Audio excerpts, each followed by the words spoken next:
cheap knives have their place. For example, this one, which in the States is a cheap assisted opener, expensive in the UK, but that's just because the only company that stocks it overcharges like mad. Against this one, in the States, a more expensive knife, a lot better quality knife, in fact made of the same material as the Chinese Spyderco's 8CR13 MOV steel. This one is probably a 440A steel. It only says, it doesn't even say 440, oh yes it does, 440 stainless. Different finish, but if you look at the blade shapes, very close blade shapes. So this knife, which is lower quality, would be a cheaper knife, is a softer steel versus this knife, better steel, better quality. This one would be the one that I would use around the house, or when camping or fishing, or even sailing. So I'd want to know how to sharpen this knife. Where do I learn? Where do I practice? Do I take a diamond stone to this one and risk messing up and damaging the blade? Or do I learn on the softer steel, perfect my skills, learn to take this to a razor blade before I take those skills to this? Common sense says use the softer steel to get the skills mastered.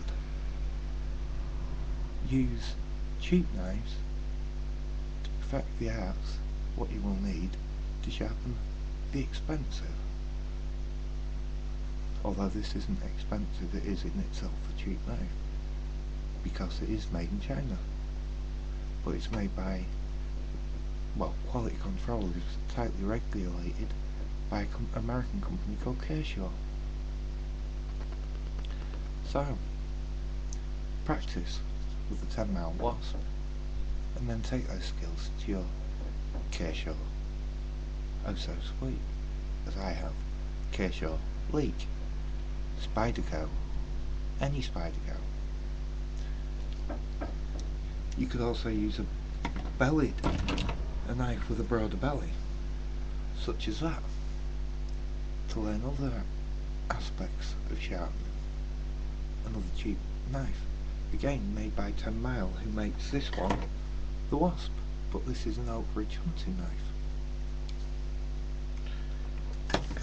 I brushed across Spyderco. Now this is my only Spyderco at the moment.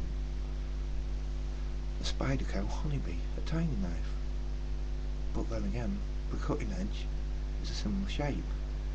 It's a similar material to the Kershaw knife I've just shown you.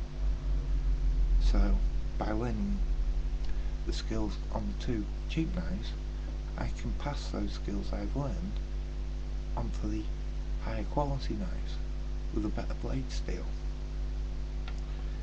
Another one what I could use for this is this one, which its blade steel is so questionable, even though it looks cool with the machining to create a faux camouflage pattern on the metal. It is an extremely cheap knife, poorly made. The area for the thumb here and the liner lock in the choil here are sharper than the blade cane. So, a good place to start your skills. I'm in the UK, and in case you are and you're thinking, oh, they look good, they're sort of like flip knives, but they're not illegal because you can get them here. They're not illegal themselves, but carrying that is illegal without a very good reason. Because for one, it's a liner lock, which is a locking knife. In the eyes of British law, a locking knife becomes a fixed blade, a sheath knife if you prefer, which means you cannot carry them. You may only carry a non-locking knife such as a friction folder or slip joint knife in the UK. Examples of the slip joint are things like this, where if I push on the blade, it closes. Other examples would be Swiss Army knives, the little two-bladed knives, what I used to get cheap when I was a kid. I'm sure other people have as well. And things like those. But all of them have in common, they have no form of locking mechanism. So watch out for that, and also make sure the knife you buy yourself to carry is no more than 3 inches.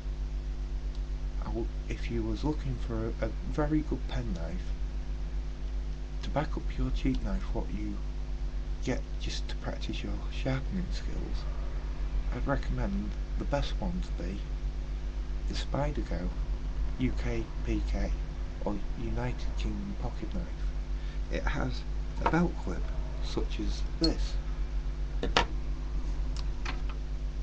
this,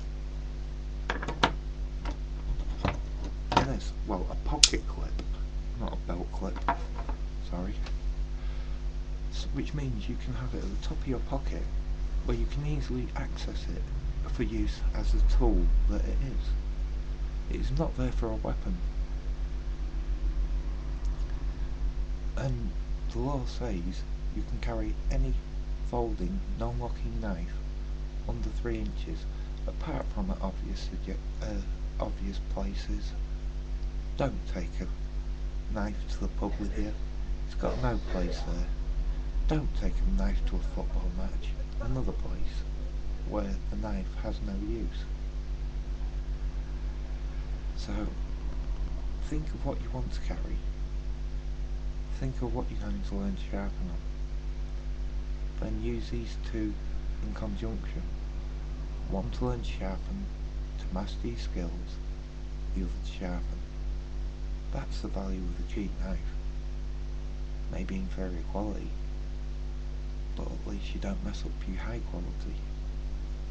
Thanks for your time and see you later.